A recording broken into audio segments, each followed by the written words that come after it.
Marcos capítulo 10. E levantando-se dali, foi para os termos da Judéia, além do Jordão, e a multidão se reuniu em torno dele e tornou a ensiná-los como tinha por costume.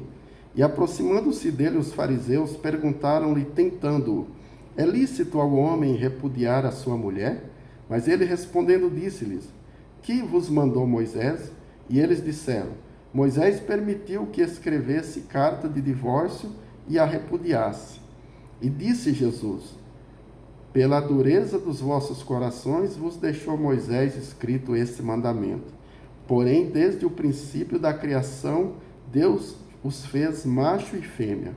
Por isso deixará o homem seu pai e a sua mãe, e unir-se à sua mulher, e serão os dois uma só carne. E assim já não serão dois, mas uma só carne. Portanto, o que Deus ajuntou, não separe o homem. E em casa tornaram os discípulos a interrogá-lo acerca disso mesmo. E ele lhes disse: qualquer que deixar sua mulher e casar com outra, adultera contra ela. E se a mulher deixar o seu marido e se casar com outro, adultera. E traziam-lhe meninos para que lhes tocasse, mas os discípulos repreendiam aos que lhes traziam. Jesus, porém, vendo isto, indignou-se e disse-lhes: deixai vir os meninos a mim, e não os impeçais, porque dos tais é o reino de Deus. Em verdade vos digo que qualquer que não receber o reino de Deus como um menino, de maneira nenhuma entrará nele.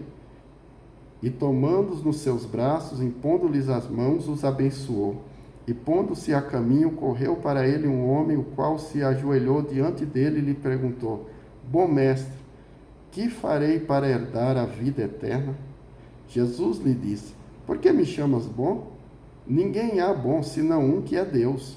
Tu sabes os mandamentos: não adulterarás, não matarás, não furtarás, não dirás falso testemunho, não defraudarás alguém, honra teu pai e a tua mãe. Ele, porém, respondendo, lhe disse: mestre, tudo isso guardei desde a minha infância. Jesus, olhando para ele, o amou e lhe disse: falta-te uma coisa. Vai, vende tudo quanto tens, dá-o aos pobres e terás um tesouro no céu. E vem e toma a tua cruz e segue-me. Mas ele, pesaroso desta palavra, retirou-se triste, porque possuía muitas propriedades. Então Jesus, olhando ao redor, disse aos seus discípulos: quão dificilmente entrarão no reino de Deus os que têm riquezas. E os discípulos se admiraram destas palavras. Mas Jesus, tornando a falar, disse-lhes: filhos, quão difícil é para os que confiam nas riquezas entrar no reino de Deus. É mais fácil passar um camelo pelo fundo de uma agulha do que entrar um rico no reino de Deus. E eles se admiravam ainda mais, dizendo entre si: quem poderá, pois, salvar-se? Jesus, porém, olhando para eles, disse: para os homens é impossível, mas não para Deus, porque para Deus todas as coisas são possíveis. E Pedro começou a dizer-lhe: eis que nós tudo deixamos e te seguimos.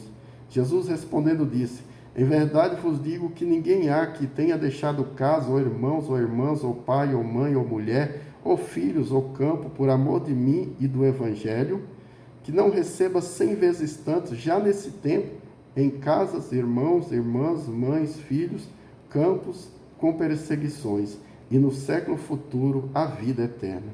Porém, muitos primeiros serão derradeiros, e muitos derradeiros serão primeiros. E eu no caminho subindo para Jerusalém, e Jesus ia adiante deles. E eles maravilharam-se e seguiram-no atemorizados. E tornando consigo os 12, começou a dizer-lhes as coisas que lhe deviam sobrevir. Dizia: eis que nós subimos a Jerusalém, e o Filho do Homem será entregue aos príncipes dos sacerdotes e aos escribas, e o condenarão à morte, e o entregarão aos gentios. E o escarnecerão, o açoitarão, cuspirão nele e o matarão, mas ao terceiro dia ressuscitará.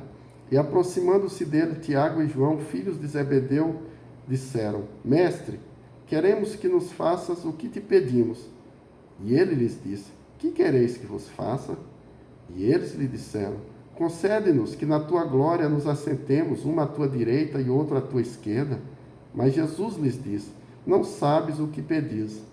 Podeis vós beber o cálice que eu bebo e ser batizados com o batismo com que eu sou batizado? E eles lhe disseram: podemos. Jesus, porém, lhes disse: Em verdade vós bebereis o cálice que eu bebo, e sereis batizados com o batismo com que sou batizado. Mas o assentar à minha direita ou à minha esquerda não me pertence a mim concedê-lo, mas isso é para aqueles a quem está reservado. E os 12, tendo ouvido isto, começaram a indignar-se contra Tiago e João. Mas Jesus, chamando-os a si, disse-lhes: Sabeis que os que julgam ser príncipes dos gentios, deles se assenhoreiam, e os seus grandes usam de autoridade sobre eles. Mas entre vós não será assim. Antes, qualquer que entre vós quiser ser grande, será o vosso serviçal. E qualquer que dentre vós quiser ser o primeiro, será servo de todos. Porque o Filho do Homem também não veio para ser servido, mas para servir e dar a sua vida em resgate de muitos. Depois disso foram para Jericó, e saindo ele de Jericó com seus discípulos, uma grande multidão, Bartimeu, cego, filho de Timeu, estava sentado junto do caminho, mendigando. E ouvindo que era Jesus de Nazaré, começou a clamar, dizendo: Jesus, filho de Davi, tem misericórdia de mim. E muitos o repreendiam para que se calasse. Mas ele clamava cada vez mais: Filho de Davi, tem misericórdia de mim. Jesus, parando, disse que os chamassem. E chamaram o cego, dizendo-lhe: Tem bom ânimo, levanta-te que ele te chama. E ele, lançando de si a sua capa, levantou-se e foi ter com Jesus. Jesus, falando, disse-lhe: Que queres que te faça? E o cego lhe disse: Mestre, que eu tenha visão. E Jesus lhe disse: Vai, a tua fé te salvou. E logo viu e seguiu a Jesus pelo caminho. Amém.